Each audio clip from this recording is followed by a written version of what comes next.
Tigertailz are back after 2 years absence with a new album, Berserk, and a lot more makeup. The Tails seem to be most at home in front of a camera and large mirrors, so Headbangers will coat up with this particularly glamorous tiger in its natural environment. Closer till we get close together. Now that's nice, hold that there. Jay, come up a bit. That's better. Right, a bit more action now. Keep going. Now, many of the photographs you see here have actually ended up on the front cover of rock magazines and even some albums. This is Ray Palmer's photographic studios, and very shortly we'll be going on a mad rock and roll shopping spree in London with those young and crazy guys from British glam rockers Tigertailz. But first, Headbangers Ball is going to clear a path through the makeup and hairspray and hopefully uncover the naked truth about their new album, Berserk.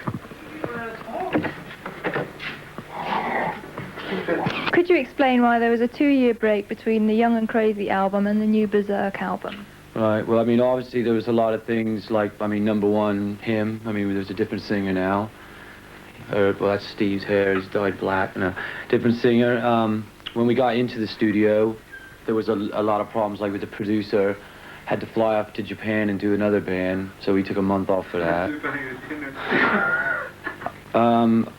I was involved in an accident, which I don't really want to go into, but was hospitalized for a while.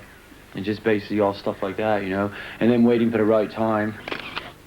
I think a lot of people, man, were interested to see what the new album was going to be like. Because I think since the single Living Without You, since Young and Crazy, we had Kim, and then Love Bomb Baby, I think a lot of people got more interested when they, you know, and they wanted to hear more. Obviously, the production was a lot better on Love Bomb Baby.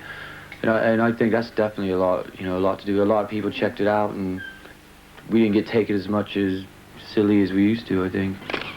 Why did you place so much emphasis on the lavish packaging for the album? We wanted an album with the packaging matching up to what was on the vinyl, I think. Pepsi, could you explain what part Don Airey of Whitesnake played on the album?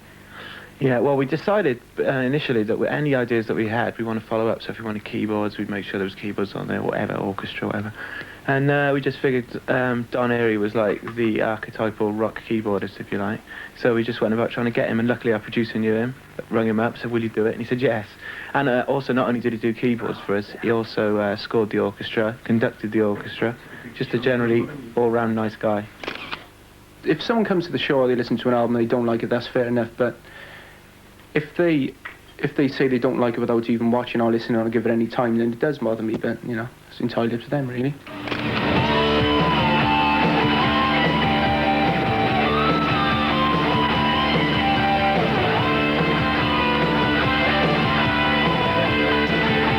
Saying earlier about the first album being raw, I think the new one still got the balls that we had originally, but I think we've just concentrated on writing good songs.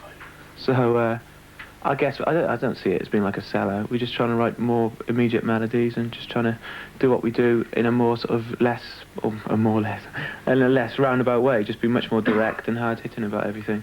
So I think the melodies are more infectious and just everything's a lot tighter.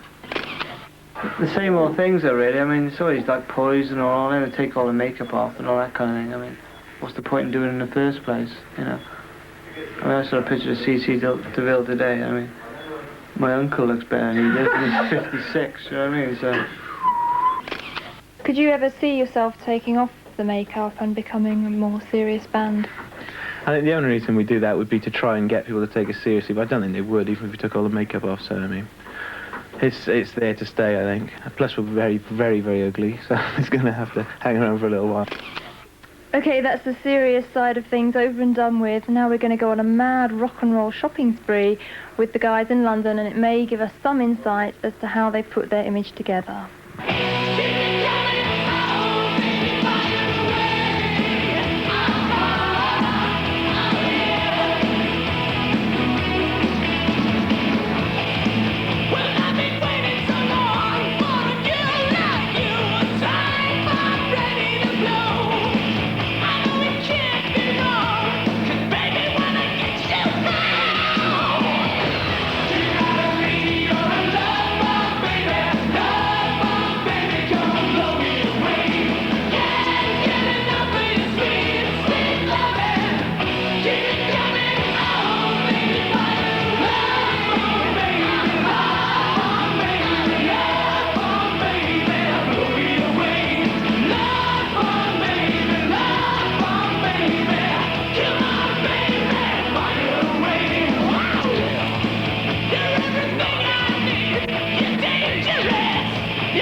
Kensington Market.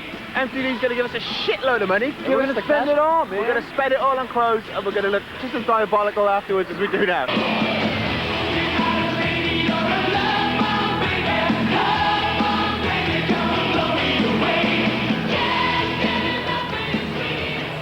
First place to go to is Jackson. It's killing.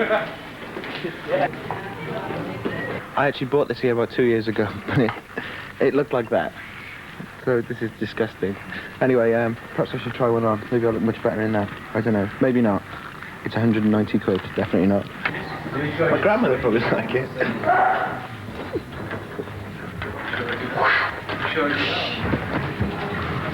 Isn't that original? The Harley Davidson logo. But what you really want, of course, is a Tigertailz t-shirt. But the back, actually, that's the front, and it's terrible, so you have to wear it backwards. Johnson's was established in 1968. It's one of the original stores in the market. It's one of the 2 originals still left from when the market opened. It was originally in the far left-hand corner, just a tiny little stall, and it's expanded since then. It's one of the only places, like I said, 2 that have actually lived through all the kind of the Duff years in the 70s and everything. We've had a couple of pop stars actually working here. Billy Duffy drove a van for us and then worked in one of the shops. Another one is Dave Parsons from Transvision Vamp, worked here for about 5 years. So we've had a few even working for us. I'll sell you a couple of boots if you want. You got your size? Got your size? These are mine. What size are you? Now these, you know. I don't want you to go. Not for me. Golfing shoes. Now that's the fellas I'm after. Now this particular kind of boot is my kind of boot. The Johnson's boot, you know. Good quality, just the £3,000 to buy this. I'm only kidding, of course. These are really nice, actually. Not for me, but I'll stick to my Dr. Martens. The cool t-shirts. Thing is, they got sleeves on them, which is definitely a no-no in rock and roll, man. You gotta cut the sleeves off. I like this one, though. Hi, this is Clint Hooker here. For some reason I've been told today that I should be looking through the women's clothes, but being as I'm Mr. Hooker, I'll do whatever I like, so we won't do that. So Kim, could you tell us how you achieved the effect of the red eyes that we see on the front of the album cover? It's something to do with hell. Something to do with hell, death, fire, blood, pain, and red contact lenses. Next. This goes for my manager.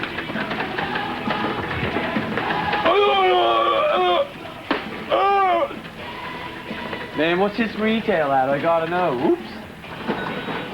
Get out of here, boy!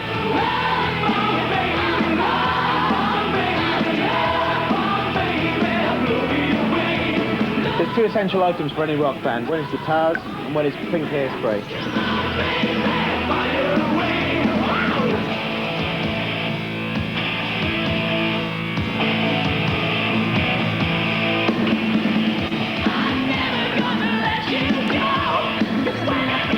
Welcome to Red Balls on Fire House! Woo-hoo, yeah! Want to buy a bracelet? Okay, Mark, could you tell us about some of the famous customers who buy clothes in this shop? Everybody from Bon Jovi to Guns N' Roses. I have my list up there, Cher, or also other people like Taylor Dane or Depeche Mode, Kingdom Come, Almighty, and local bands too, like the Choir Boys. Dee Snider was here from Twisted Sister, then from Hanoi Rocks, Andy McCoy. No. These ones right here, man, definitely these ones, and I gotta say these ones, like I said, 'cause I got a jacket and it would go perfect with them. Leather trousers, definitely chaps. And the belts as well, but the leather trousers and the chaps. Joey Belladonna from Anthrax, shopped here, I believe. As did, as you've already heard, Slash, and as did Gene Simmons, if you'd care to look down there. Obviously the greatest bass player in the world, and the true king, if you'd like to look up at me once more. And if you care to look back down again, I'll give you a rendition of I wanna rock and roll all night. Now, Headbangers Ball posed the all-important question: how many rock stars can you fit into a changing cubicle?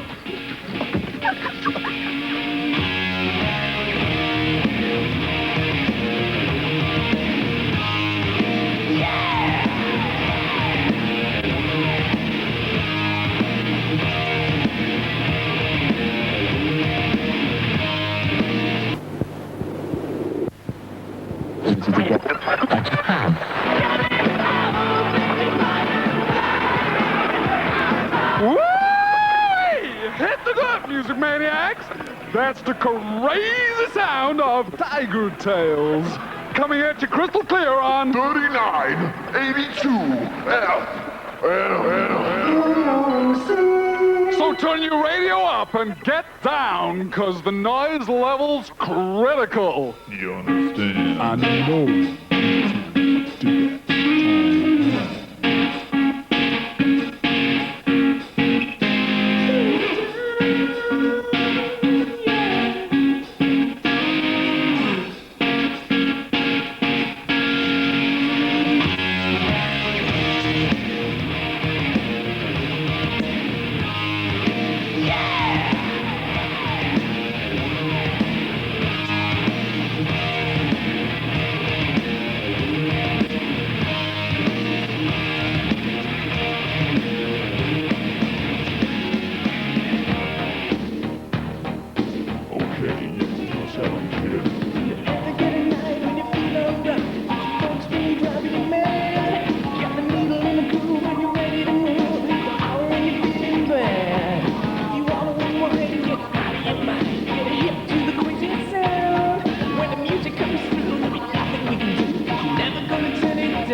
down. British bands make saying, come on, give us a plug on your show, Bailey Brothers, we're British, you know. So listen, Tigertailz is about you to be ready. They better be ready because we're going in there right now. This is not Tigertailz. You Tigertailz? Oh, no, man. Oh, this looks more like Tigertailz. Hey!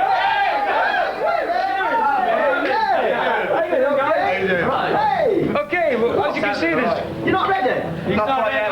Oh, this is Tigertailz in action, getting the makeup on. Okay. We actually use that as well, got to tell you.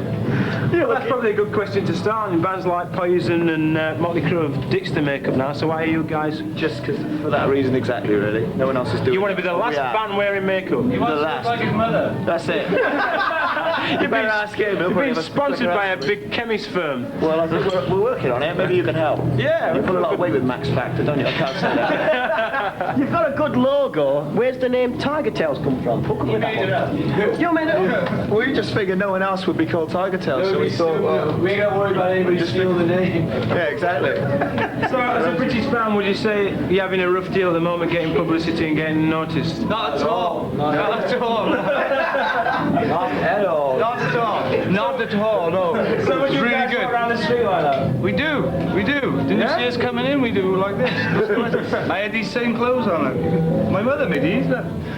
See the stitches up the side. So where do you guys actually get your gear from? Where do you get the stage gear from? Do you have it made up? Make it, actually. Yeah, make it. I made it. He made it. Actually, he sewed his better than mine. Look, he got the same trousers, and he sewed his better than mine. It's true. Hey, it's a cracking audience. I like it. Are you looking forward to that? Yeah, we played here before, and it was brilliant. We had like a packed house, and it went down really good. So hoping the same thing happens tonight. Just looking again, and you're going to really go for it because we're going to catch you. You're on stage, and I know. talk to you later. Okay, cheers. Look forward to it. So let's get out of here. Listen, have a great gig. Take it easy and enjoy the show. Okay, enjoy it. Have a good one. And by the way, Happy Christmas.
How are you doing? Fine. This is Metal Christmas with Tigertailz. They've done a great show. How did it go, guys? MTV! I swear! The crowd could have been a little bit wild. We can't say much because we're not allowed to swear. You're not allowed to swear then. Only Rothschild's allowed to swear. We right? loved it. But we asked the Bailey Brothers to come and do a guest appearance on stage and they bottled out because they're wimps. Yeah, because rock now pop my... Oh. We missed ya! Yeah, we had to stick around and make sure these guys get some exposure on MTV. This guy's in it. This is Tigertailz, not Rothschild. We're speaking to you later. How's it going? How's it going? It's going absolutely great. Absolutely. Listen, what we want to do is just wish all your viewers an happy Christmas, okay, lads? From Tigertailz, a heartfelt Merry Christmas from Tigertailz. And a Happy New Year.